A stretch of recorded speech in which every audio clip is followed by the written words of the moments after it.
May hapon mga kaigsunan. Oh, praise God for the wonderful message in the song.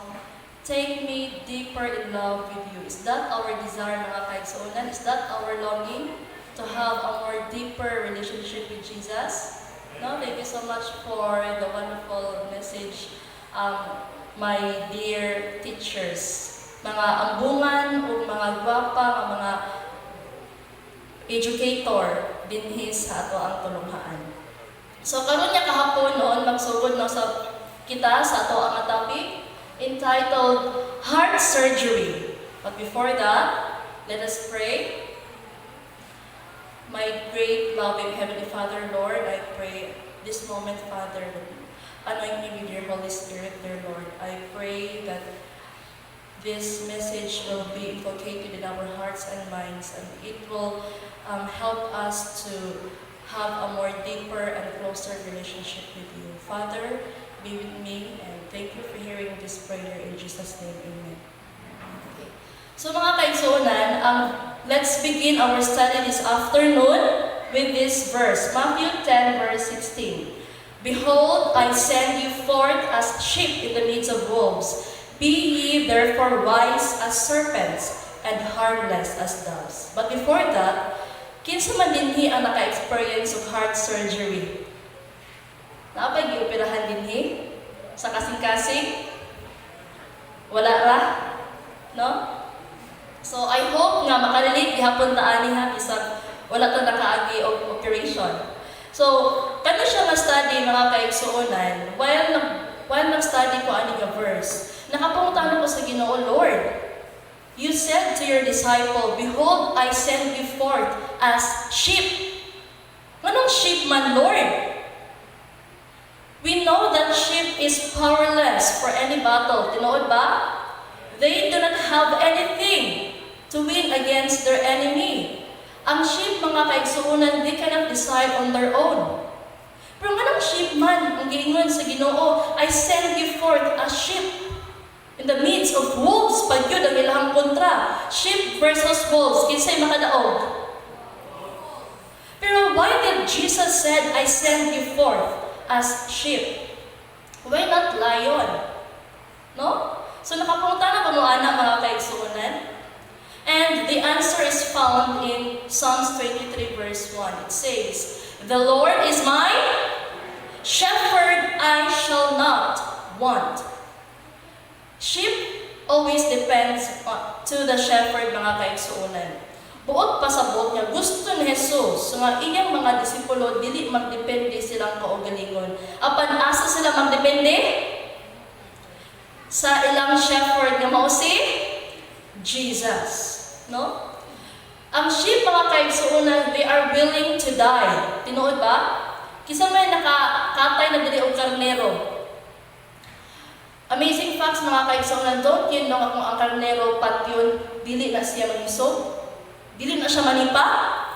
Magpagtulog na siya siyang luha o ginahini na siya mamatay.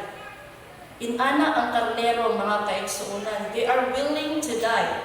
Ang karnero mga kaigsuunan, they cannot do anything without the shepherd. So, ang karnero nagdepende na gid na sila sa ilahang magbalantay. And like the sheep mga kaigsuunan, gusto sa Ginoo that we, children of God, we must be dependent to our shepherd. Nga mao si Jesus. Our plans in life, it should be in harmony in the plans of God. Because kung magsugod na ganita og salig sa tong kaugalingon, kusog, sa tong kaugalingon sa labutan mga kaigsuunan, we cannot obtain the victory. So, padayon ta, gayon dinhi, behold, I send you forth as sheep in the midst of wolves. Be ye therefore wise as serpents and harmless as doves. Okay. So karon, gayon dinhi, therefore wise as serpents. So nganong gusto man sa Ginoo nga mahimo tang wise sama sa usa ka bitin? Sa Biblia mga kaigsuunan, kinsa man didto ang dimension nga siya nag-represent sa usa ka bitin? Si? Kinsa gingon niya Satan? O Okay, dahil nag-hands up. Yes, tinuod si Satan, the old serpent. Gusto siya kabitin. So, buot ba? Pasabot mga kaigsuunan nga gusto ni Jesus, yung parehas na ni Satan ka-wise? Therefore, wise as Satan? Is that what God wants? So, this afternoon mga kaigsuunan, we will going to study deeper about anak na verse. Behold, I send you forth as sheep in the midst of wolves. Be ye therefore wise as serpents and harmless as doves. The question is Satan really wise? Ngayon ang verse mga kaigsuunan sa Psalms 36 verse 3. The words of his mouth are iniquity and deceit. He hath left off to be wise and to do good. Another verse mga kaigsuunan, unsa man gina siyang wise? Biblically speaking, what is the meaning of wise? Proverbs 8 verse 33. Hear ye instruction and be wise and refuse it not. Buot pasabot mga kaigsuunan, being wise, you should hear instruction. Si Satanas, naminaw ba siya ang instruction sa Ginoo? Naminaw wala? Wala siya naminaw mo, naghihulog siya din sa kalibutan. So, wise ba sa Satan? Dili siya wise. Proverbs 10 verse 8, the wise in heart will receive what? Commandments, but a prating fool shall fall. So si Satan mga kaigsuunan, nagtuman ba siya sa sugo sa Ginoo? Wala, no? So a wise son heareth his father's instruction, but a scorner heareth not rebuke. So a wise man, mga kaigsuunan, kay katong mga tawo nga naminaw sa instruction sa Ginoo, katong mga tawo nga nagtuman sa sugo sa Ginoo. Ganyan pa dinhi. A wise man feareth and departeth from evil, but the fool rageth and is confident. Behold, I send you forth as sheep in the midst of wolves. Be ye therefore wise as serpent and harmless as doves. So is Satan really wise? Yes or no? No. Why? No. Because never gid siya naminaw sa instruction sa Amahan sa langit. So kinsa man ang gi-mention ani nga verse nga wise as serpent? Who is the wise serpent? Kinsa man sa inyo dinhi ang nakasulaglag dalang Biblia? Taas ang kamot. Praise God. Sa inyong cellphone, di ba natin mga Bible sa to ang cellphone? Mobile Bible. So, if you have your Bibles with you, please open it with me. In the book of Exodus 7 verse 8 to 12. Let's open it together.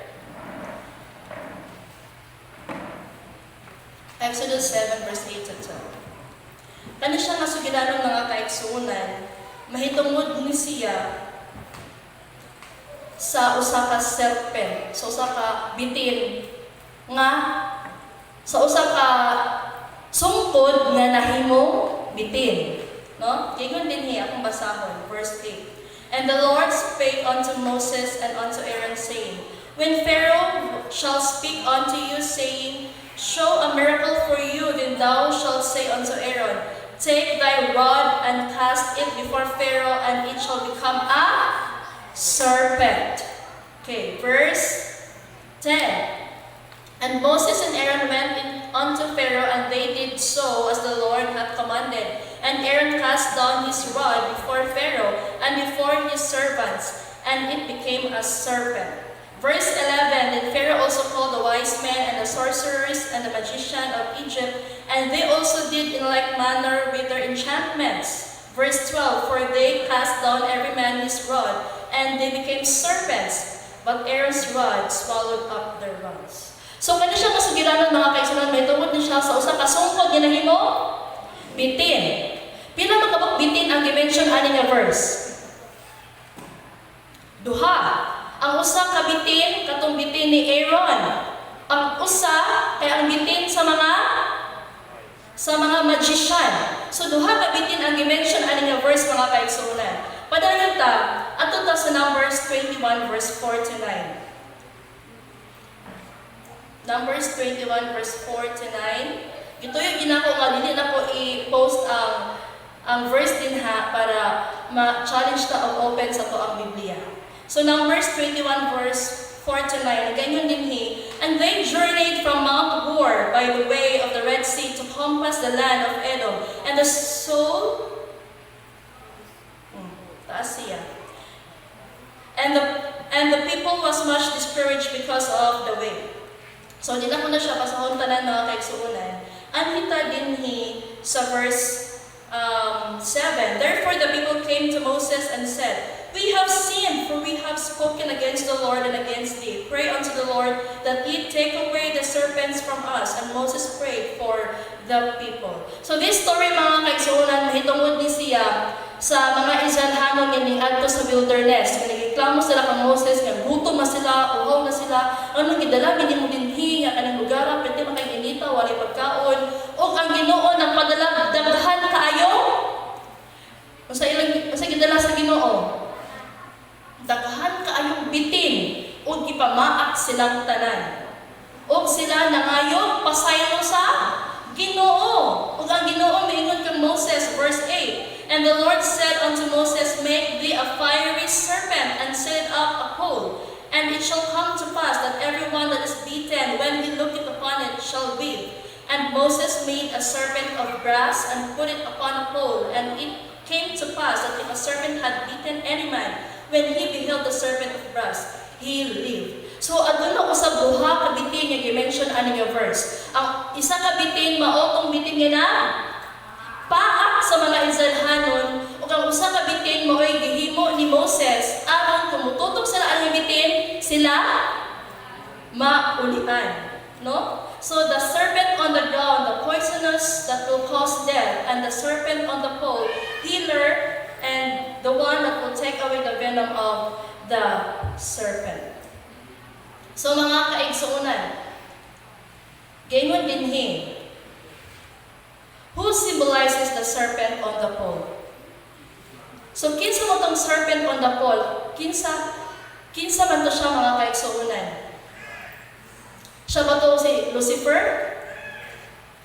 Gayon ang John 3 verse 14. And as Moses lifted up the serpent in the wilderness, even so must the Son of Man be lifted up.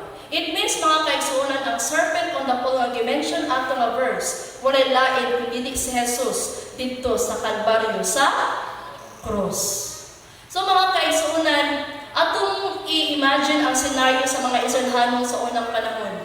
Nga i-imagine nato mga kaigsuunan nga daghan kaayo mga bitin matagak gikan sa ato. O kana ka mga bitin nagsambilay sa inyong mga liog. Kinsa may mahal na bitin dinhi. Ako mga kaigsuunan, makikita na ko bitin din ha. Bahala mo mula pa mudakan jud ko. Kay mahadlok jud ko og bitin. So imagine na to sa panahon sa Israelhanon mga kaigsuunan, thousands of snake, thousands of serpent na maak sa ilaha. O halos kadaghanan sa ilaha, hinay-hinay og pamamatay. Apan miingon si Moses, tutok mo sa bitin kay naa sa pool og kamo maayo. Kung kamo sa ilaha nga panahon mga kaigsuunan, nahimo ba ninyong tutok tong bitin nga naa sa pool, nga daghan na kay bitin nagliko sa inyong liog? Mahimo ka inyong tutok, mutuok ka mo ni Moses? You know what mga kaigsuunan, it took a lot of faith to believe nga katong pool nga naa sa katong snake nga naa sa pool makahimo nga maayo sila sa ilang mga sakit. Pero mga kaigsuunan miingon si Moses, tutok lang mo. O madaing buhaton mo, tutok lang gid mo sa bitin nga naa sa pool ug kamo maayo. Mga kaigsuunan, kung ato na siya i-relate sa ato ang kinabuhi, sometimes we tend to look at the problem without looking for solution. Tinuod? We tend to look the snakes all around us. We tend to look the weaknesses of our brothers and sisters without even looking unto Jesus, who is the healer, the author and the finisher of our faith. So hay mga kaigsuunan, dili kita siya ikalimod. Kay tawhanon naman kita, dali kita sa matanan, mulanto sa problema sa atong palibot. Hoy, kidahan yung problema, mauni muna, dahan yung bitin. Pero niingon si Jesus mga kaigsuunan, tutok lang muna ako, and you shall live. So, nindot kaayo mga kaigsuunan, no? The serpent is no other than Jesus Christ. Kaya din sa Patriarchs and Prophets 430 paragraph 1. Moses was divinely commanded to make a serpent of brass, resembling the living ones, and to elevate it among the people. To this, all who had been beaten were to look, and they would find relief.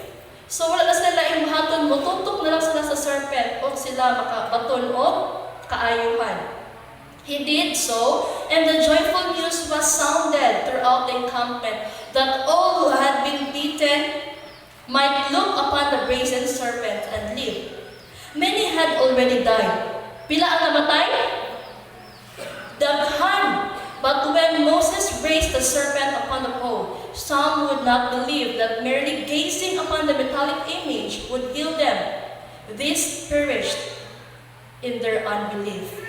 Makasusupo, hunahunahon mga kaigsuunan nga, daghang nangamatay ato nga mga panahon, tungod wala sila mituo ka Moses.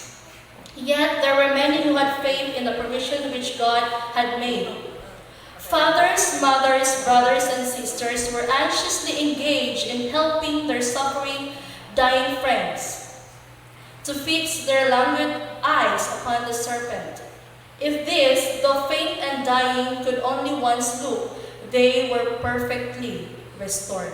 The point here, mga kaigsuunan, aning nga quotation.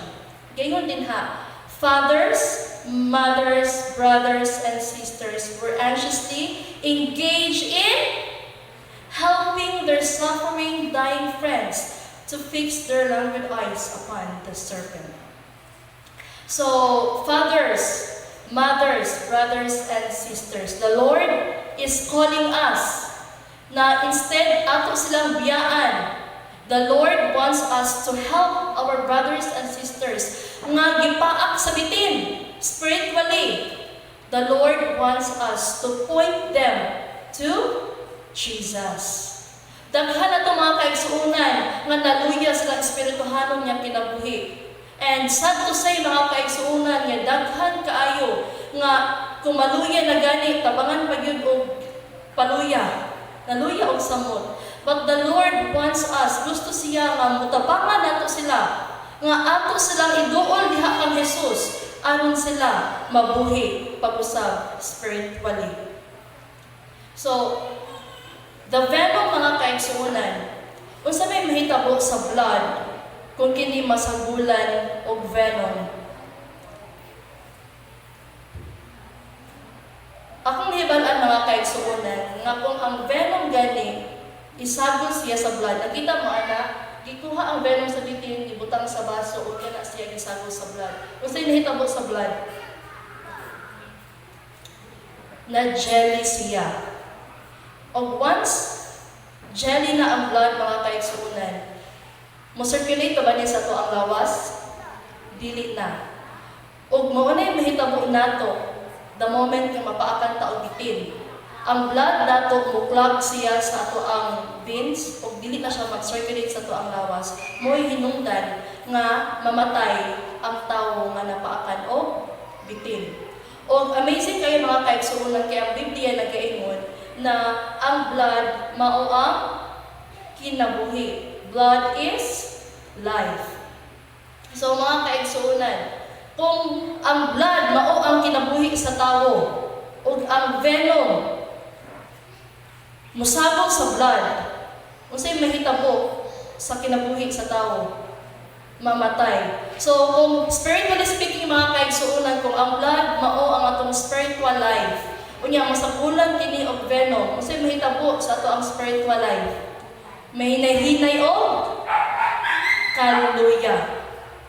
So, mga kaigsuunan, what is the venom of the Satan to kill our spiritual life? Abi ba ninyo nga adunay venom sa Satanas? nga maoy hinungdan nga nagkahini-hini o kaluya ang atong espirituhanon niya kinabuhi.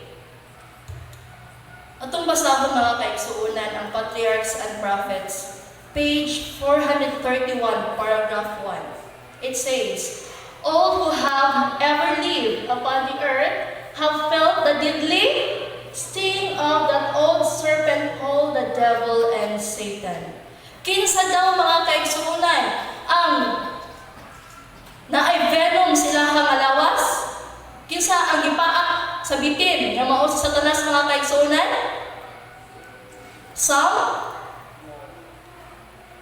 All. Itong basahog balik? All who have ever lived upon the earth have felt the deadly sting of that old serpent called Satan. Buot pasabot mga kaigsuonan, kitang tanan, bisan ako dili ko exempted. Kita tanan napaakan sa bitin nga gitawag si Satanas. Kitang tanan adunay venom sa ato ang kasing-kasing. And that is quite alarming mga kaigsuonan. So, the question is, unsa man yung venom ni Satan nga mao'y nagpaluya sa atong espiritual nga kinabuhi? Na bantayan ba nato mga kaigsuonan nga usahay wala tay gana sa pagbasa sa Biblia? Usahay wala tay gana sa pag-ampo? Usahay gani wala tay gana sa pag-adto sa simbahan? Muna'y gitawag nga naluya sa pagpangalagan. So, what is the venom of Satan mga kaigsuonan? Would it be possible na mauna siya ang venom na i-mention sa Bible? Would it be possible na mauna siya ang venom ni Satan nga naginahinay o kurap sa ato ang spiritual life? Ganyan din what is the venom of Satan to kill our spiritual lives? Unsa man yung venom ni Satan mga kaigsuonan? So, you know what? Bisan ako na-experience nila ko na nga, usahay, di ko ganahan mabasa Bible. Usahay, di ko ganahan mag-ampo. Pero yun, abin ninyo mga kaigsuonan, I'd like to tell you this afternoon na a spiritual person loves spiritual book. Kung usa ta ka spiritual nga Kristohanon mga kaigsuonan, ganahan ta mobasa og mga spiritual nga mga libro.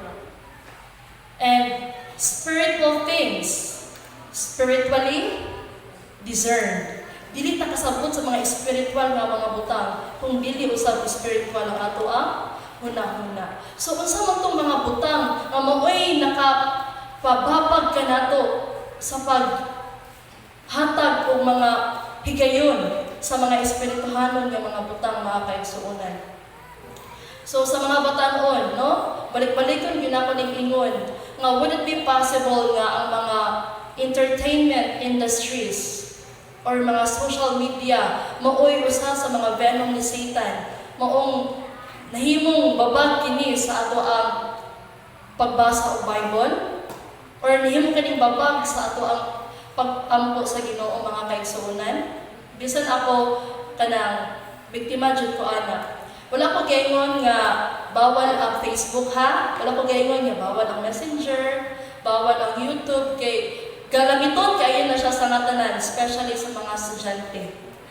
But, kung mauman gali na siya ang rason, maong dili ta makahimo og devotional. Kung mauman na siya ang rason, maong dili ta makahimo og worship sa atong panimalay.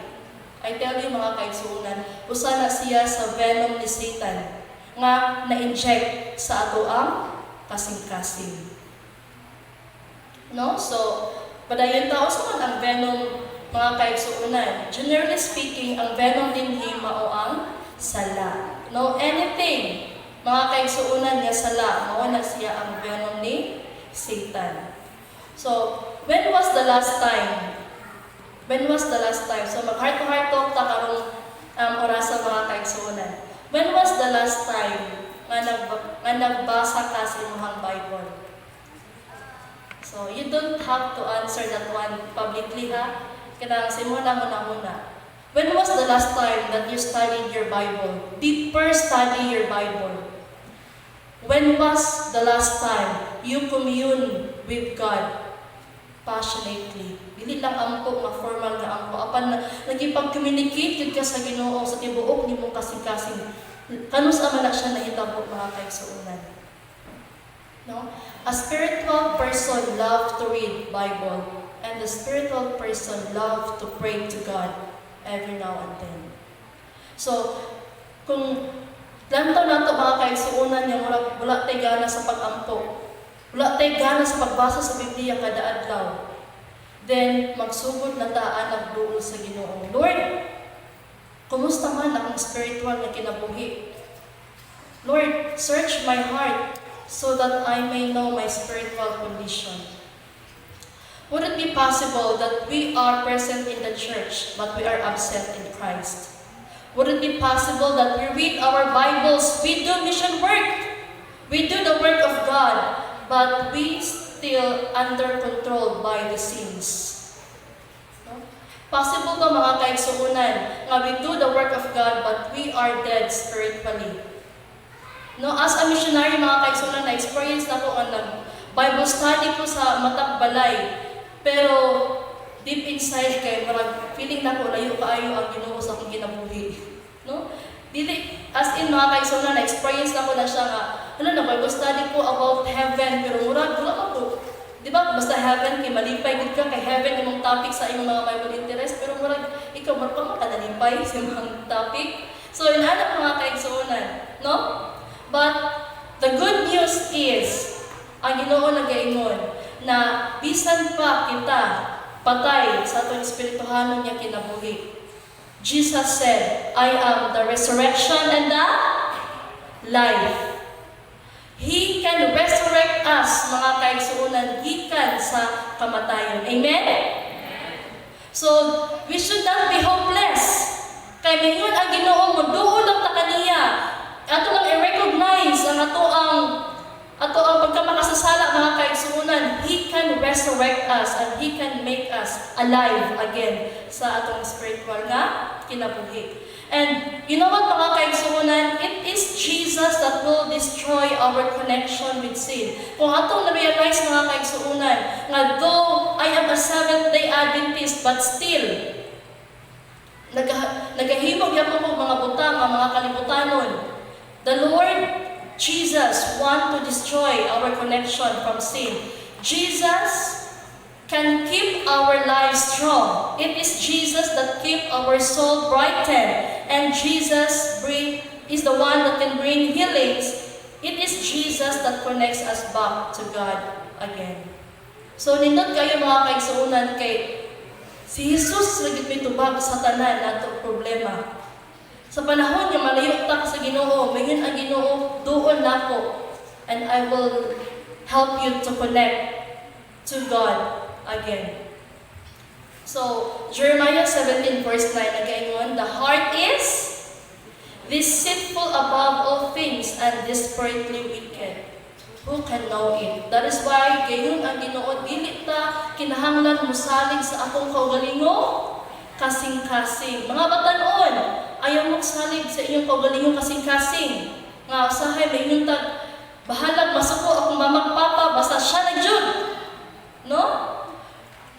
Usahay kay dinana kita mga batan-on, no? Kaya naka-experience ko ta na sa una. Usahay, Lord, paano gag-ating pa na siya, Lord, pero ganyan man akong kasing-kasing na siya jud akong higugmaon. Uy, ganyan ang Biblia na the heart is deceitful above all things and desperately wicked. We should not depend on our own feelings. And love is not a feeling. Love is a principle.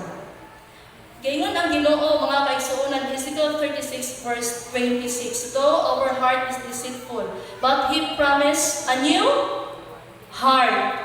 A new heart also will I give you, and a new spirit will I put within you, and I will take away the stony heart out of your flesh, and I will give you a heart of flesh. Mga kaigsuunan, I acknowledge that I have a stony heart. I acknowledge that I have a stubborn heart, mga kaigsuunan.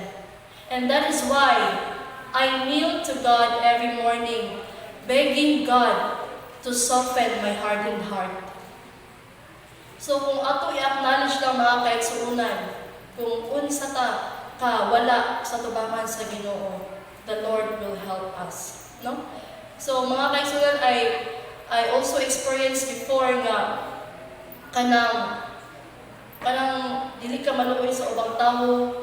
Na-experience na ko nga usahay manong wala ko'y gugma sa ubang tao nga mayon si Jesus, love your neighbor as yourself. Manong wala ko'y gugma nga sama ni Jesus. And I realized mga kaigsuunan because my heart is still a stony heart. But when we come to Jesus, He can give us a new heart. Ganyan din Ezekiel 36 verse 27. And I will put my spirit within you and cause you to walk in my statutes, and ye shall keep my judgments and do them. Promise sa Ginoo mga kaigsuunan, dili lang tanya tagaan bagong kasing-kasing, apan tagaan usab ta niya o bagong espiritu. He will renew our spirit. So who is the wise serpent that Jesus is talking about? Kinsa to mga kaigsuunan? Matthew 10 verse 16, Behold, I send you forth as sheep in the midst of wolves, be ye therefore wise as serpent and harmless as doves. So who is the wise serpent? Is it Satan? No, it is Jesus Christ. And if we want victory, mga kaigsuunan, just look to Jesus and live. No? That is the science of looking up. Stop looking the negative around you. Stop looking the people around you. Stop focusing on the problem. But the Lord wants us to look up. Look to Jesus, and you shall live. Matthew 9 verse 12. But when Jesus heard that, He said unto them, They that be whole need not a physician, but they that are sick. Before I end, mga kaigsuunan, si King David became the second king of Israel. Siyang pagkabata, usa siya ka shepherd. He learned how to trust God by fighting with the lions, wolves, and the bears. Chosen by God to rule as a visible king over God's chosen people, pinili si Joseph. He was anointed as the king of Israel. An anointed king of Israel as a spiritual leader to God's people. So grabe ang responsibilidad ni David, mga kaigsuunan, ni David. Grabe ang iyang responsibilidad. Dili lang siya hari. Apan gi-anoint siya sa Ginoo as a spiritual leader. David experienced so much of his walk with God, but David fall into sin. The moment nga iyang nakitaan si Bathsheba nga naligo sa gawas sa ilahang balay. Imagine mga kaigsuunan, even the anointed person of God mahulog sa sala. So walay exempted mga kaigsuunan, dili ta pwede miingon, unsa man na si kuan inana. Kitang tanan mga kaigsuunan, Satan is ready to attack us, no? But mga kaigsuunan, unsa may nakalindot ni David? Psalms 51 verse 10 nagkaingon, Create in me a clean heart, O God, and renew a right spirit within me. David repented his sin to God. He cried and begged God to create in him a what? A clean heart. Ninghangyo si David, mga kaigsuunan, Lord, create in me a clean heart and renew a right spirit within me. Is it your desire, mga kaigsuunan, that the Lord will create in you a clean heart and renew a right spirit within you? Our Savior, Jesus Christ, is a great surgeon. Kabalo ba mo, ana? He is a great physician. He is a great surgeon. And there was a story, this is a true-to-life story about a father and a son. A father loves his son very much. He takes good care of his son as best as he can. Sugod elementary, high school, college, siya ang nag-atiman, siya nga anak. O sa college mga kaigsuunan, iyang anak nagkuha og course nga surgeon. Kanang iyang specialist kay ang heart. Dayon mga kaigsuunan, human og eskwela iyang anak, lipay kaayo ang amahan. But then, one day, His own father was being heart attack and need to be urgently operated. Ang amahan, ani nga, tohan ng mga kaigsuunan na heart attack. O, that time, ang iyang anak nag-operate sa iyang nga pasyente, iyang hibalaan yung heart attack ng iyang nga papa. Ampo siya sa Ginoo nga, Lord, gusto ko maako ang opera sa ako ang kaugalingong amahan. Kaya dili ko kasalig sa ubang mga doktor. Lahi na ginang ako ang opera sa akong kaugalingong amahan, Lord, kay ako gina siya ang tingnan, kay amahan ko na. So mga kaigsuunan, gitubag sa Ginoo yung pag-ampo, nag-switch sila sa iyang kauban yung doktor. Ato siya sa pikas ng operating room. Siya ang nag-opera sa iyang amahan. O iyang nakita nga iyang amahan, 50-50 na yun, gabi na yun iyang amahan ng mga kaigsuunan. Apan, iya paghapon gi-opera ang dughan kasing-kasing siya ang amahan. After hours of operation, his dad was able to pass the risky hours. His heart was normally beating again. Praise God mga kaigsuunan, kay nahimong successful ang operation. No? So, nakita niya mga kaigsuunan niya, yung father is in the valley of the shadow of death. Pero tungod gusto niya nga mabuhi iyang papa, nanikamot siya para iyang papa dili mamatay. Ang heart siya papa his heart was normally beating again. Our Father in heaven is a great surgeon. And our Father in heaven, mga kaigsuunan, loves us so much. Muto pa mo, gihigugma mo sa Ginoo? And the Lord is very much willing to operate your heart. Kung gibati na itong mga kaigsuunan ng atong kasing-kasing, daghag bato, kung atong gibati ng atong kasing-kasing mga kaigsuunan, kinahanglan kining upirahan, tungod ang atong kasing-kasing makasasala kaayo, the Lord is very much willing to operate your heart. As long as you are willing to give your heart to Jesus. Kung usama gani ka anak nga nakita niya nga hapit na mamatay ang iyang amahan, iya pa magani giopera kay gusto siya mabuhi ang iyang amahan, how much more ang atong amahan nga naa sa langit. The Lord is not willing that any should perish. That is why the Lord is asking you and me to give our hearts to Jesus, para makuha ang venom nga anaa sa atong kasing-kasing nga nagpundo mga kaigsuunan. Willing ang Ginoo nga kwaon kana aron ng atong kasing-kasing magsugod na usab og bit normally. And the Lord promised that He will give us a new and perfect heart. Why? Because it comes from the perfect God. So ako mga kaigsuunan, naghandom jud ko sa Ginoo nga, Lord, tabangi ko nga sa akong pagpangalaga diha kanimo, mahimo ko nga seryoso amahan. Labaw na nga karong mga panahon na hapit na gyud imong ikaduhang pagbalik. Mga kaigsuunan, as long as the Lord opens the probation, He wants you to have a serious relationship with Him.